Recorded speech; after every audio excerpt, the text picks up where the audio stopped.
Hello guys, in this video we will study Le Chatelier's principle. चलिए देखते हैं। सबसे पहले तो पढ़ते हैं, if a system at equilibrium is disturbed by a change in concentration, temperature और pressure, the system will shift its equilibrium position to contract, मतलब कि oppose the disturbance and restore a new equilibrium. मतलब कि जैसे कि हम यहाँ पे इक्विलिब्रियम स्टेट देख रहे हैं, एक्स प्लस वाई कन्वर्ट हो रहा है एक्स वाई में, वहीं पे एक्स वाई कन्वर्ट हो रहा है एक्स प्लस वाई में। मतलब कि ये एक रिवर्सिबल रिएक्शन है। एरो देख के भी हमें पता चल रहा है, ठीक है। ये है रिएक्टेंट्स और ये है प्रोडक्ट्स। ये एक इक्विलिब्रियम रिएक्शन है, ये एक रिवर्सिबल रिएक्शन है और इसमें रिएक्टेंट एंड प्रोडक्ट का जो कंसंट्रेशन है वो भी सेम है। क्यों ना ऐसा करें हम कि इस इक्विलिब्रियम रिएक्शन को हम बिगाड़ दें, इस इक्विलिब्रियम को हम बिगाड़ दें, इसको हम डिस्टर्ब कर दें। तो इसको डिस्टर्ब कैसे किया जा सकता है? इसको डिस्टर्ब किया जाता है कि हम इसका कंसंट्रेशन चेंज कर दें, या तो इसका टेंपरेचर चेंज कर दें, या तो इसका प्रेशर चेंज कर दें। और अगर हमने इन तीनों में से इसमें कुछ चेंज किया तो ये जो इक्विलिब्रियम स्टेट है ये बिगड़ जाएगा, और बिगड़ने के बाद कुछ देर बाद ये वापस से अपनी इक्विलिब्रियम पोजीशन को अटेन कर लेगा, ठीक है। ये कहता है हमारा ली चैटियर्स प्रिंसिपल, जैसे कि यहाँ पे लिखा भी हुआ है, ठीक है। Now let's talk about factors that affect equilibrium.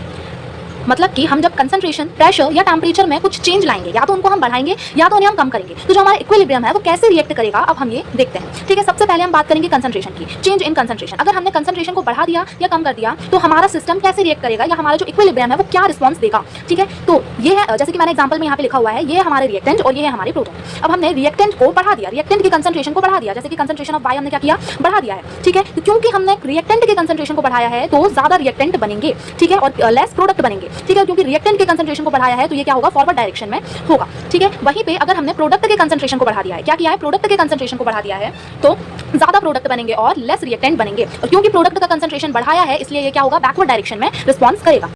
अब देखते हैं चेंज इन प्रेशर, मतलब कि या तो हम प्रेशर बढ़ाएंगे या तो हम प्रेशर कम करेंगे, और हमारा सिस्टम कैसे रिएक्ट करेगा अगर हम प्रेशर में चेंज लाएंगे। तो जैसे कि एग्जांपल यहाँ पे लिखा हुआ है, रिएक्टेंट में क्या है 1 मोल का प्रेशर है, वहीं पे प्रोडक्ट में क्या है 2 मोल का प्रेशर है। साफ साफ दिख रहा है कि प्रेशर किसमें है, प्रोडक्ट में ज्यादा है। और अगर प्रोडक्ट में ज्यादा प्रेशर होगा तो प्रेशर ज्यादा होगा प्रोडक्ट्स में, और वहीं पे प्रेशर कम होगा रिएक्टेंट में, ठीक है। हमको दिख रहा है यहाँ पे प्रोडक्ट का प्रेशर ज्यादा होगा और रिएक्टेंट का प्रेशर कम होगा, और ये बैकवर्ड डायरेक्शन में रिस्पॉन्स करेगा। वहीं पे हम देखते हैं कि अगर रिएक्टेंट का ज्यादा प्रेशर है, जैसे कि 2 मोल का प्रेशर है, यहाँ पे 1 मोल का प्रेशर है, तो वही चीज हो जाएगी, रिएक्टेंट का प्रेशर बढ़ेगा और प्रोडक्ट का प्रेशर क्या होगा, कम होगा, और ये रिस्पॉन्स करेगा फॉरवर्ड डायरेक्शन में।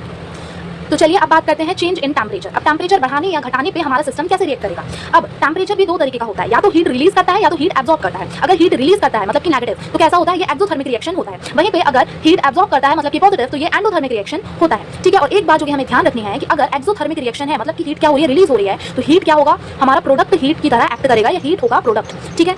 देखते हैं, अगर टेंपरेचर बढ़ेगा तो ये बैकवर्ड डायरेक्शन की तरफ रिस्पॉन्स करेगा, और अगर टेंपरेचर कम होगा, एक्सोथर्मिक रिएक्शन में अगर टेंपरेचर बढ़ेगा तो ये बैकवर्ड डायरेक्शन की तरफ शिफ्ट होगा, और अगर टेंपरेचर कम होगा तो ये फॉरवर्ड डायरेक्शन की तरफ शिफ्ट होगा, ठीक है। वहीं पे एंडोथर्मिक रिएक्शन में जहां पे हीट एब्जॉर्ब हो रही है मतलब कि पॉजिटिव, जहां पे हीट क्या होगा, रिएक्टेंट होगा, ठीक है। वहीं पे टेंपरेचर बढ़ेगा तो फॉरवर्ड डायरेक्शन में शिफ्ट करेगा, और टेंपरेचर कम होगा तो ये बैकवर्ड डायरेक्शन में रिस्पॉन्स करेगा। अब इसकी याद करने की छोटी सी ट्रिक अगर आप लोग चाहें तो मैं बता सकती हूँ कि एक्सोथर्मिक है मतलब कि ज्यादा गुस्सा आ रहा है, रिलीज हो रही है ना, नेगेटिव है, बेसिक नेगेटिव है, एक्सोथर्मिक है। और अगर टेंपरेचर भी ज्यादा होगा तो ये अपना लेवल कम करेगा, क्योंकि ज्यादा गुस्सा वाला इंसान क्या कर देता है, गलत चीजें करता है, ठीक है। इसलिए ये लेवल कम मतलब अपने कम लेवल पे जाएगा, इसलिए बैकवर्ड की तरफ शिफ्ट होगा। वहीं पे अगर टेंपरेचर हम कम कर देते हैं, ठीक है, मतलब कि टेंपरेचर कम है लेकिन एक्सोथर्मिक है, मतलब कि हीट अभी भी रिलीज हो रही है, मतलब ये सही रास्ते पे जा रहा है ना, मतलब कि कुछ करने की आग है लेकिन बहुत ज्यादा ओवर कॉन्फिडेंस नहीं है, इसका मतलब ये फॉरवर्ड डायरेक्शन अपना लेवल अप कर रहा है, इसलिए फॉरवर्ड डायरेक्शन में ये जाएगा। सेम इसका अपोजिट कर दो तो ये एंडोथर्मिक रिएक्शन में हमको देखने को मिल जाएगा।